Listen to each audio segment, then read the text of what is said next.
Bugungi kunda yurtimizda davlatimiz tomonidan ajratilayotgan imtiyozli kreditlar sabab issiqxona tadbirkorligi bilan shug'ullanib, turli meva-sabzavotlar, boshqa mahsulotlar yetishtirish orqali o'z faoliyatini yo'lga qo'yayotgan tadbirkorlar talaygina. Muxbirimiz Islom Nishonov Farg'ona viloyatining Farg'ona tumanidagi issiqxonalarda bo'lib, ularning faoliyati bilan yaqindan tanishdi.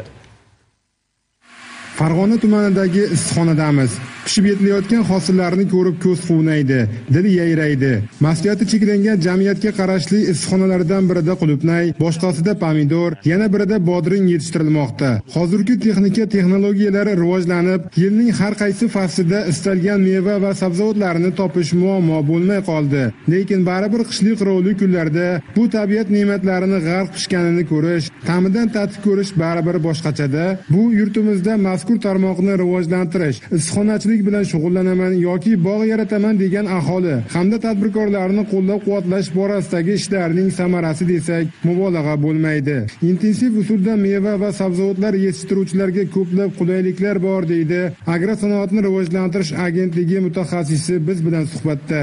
Ko'mirdan muammo yoki gazidan, elektrdan muammo bo'lsa, bartaraf qilishga biz yordam berib ko'maklashamiz. Bundan tashqari Farg'ona tumanimizda hozirda 500 gektardan ortiq yangi zamonaviy intensiv bog'lar barpo qilinyapti.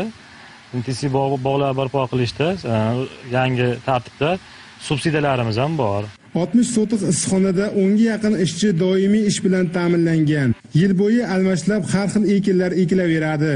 Jamoa bilan ana pomidorlar ekdik. Xudo xolasa pomidorlar pishdi, qizardi. Pomidorlarga qarayapmiz. Mana qulupnaylar ekkanmiz, qulupnaylar pishdi, qulupnaylar uzyapmiz. Ko'rgayizda quvonib uzaveramiz. Ana el haqqa yetkazib berilyapti. Birgina qulupnaydan yaxshi daromad kutilyapti. Kilogrammi 250 ming so'mgacha sotilyapti. Xaridori naqd deydi jamiyat ish yurituvchisi. Mirishkorlarning aytishicha 20 sotiq issiqxonadan hozirgi sharoitda, ya'ni qish chillasida 40-50 kilogramgacha qulupnaylar terib olinmoqda va ular xalqimiz dasturxoniga yetkazib berilyapti.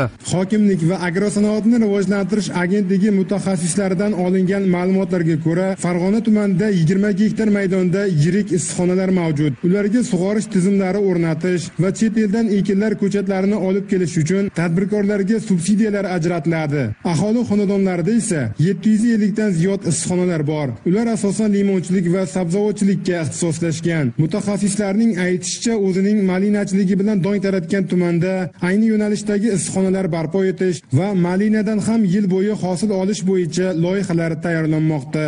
Islom Nishonov, Iqbol Yusupov, Farg'onadan.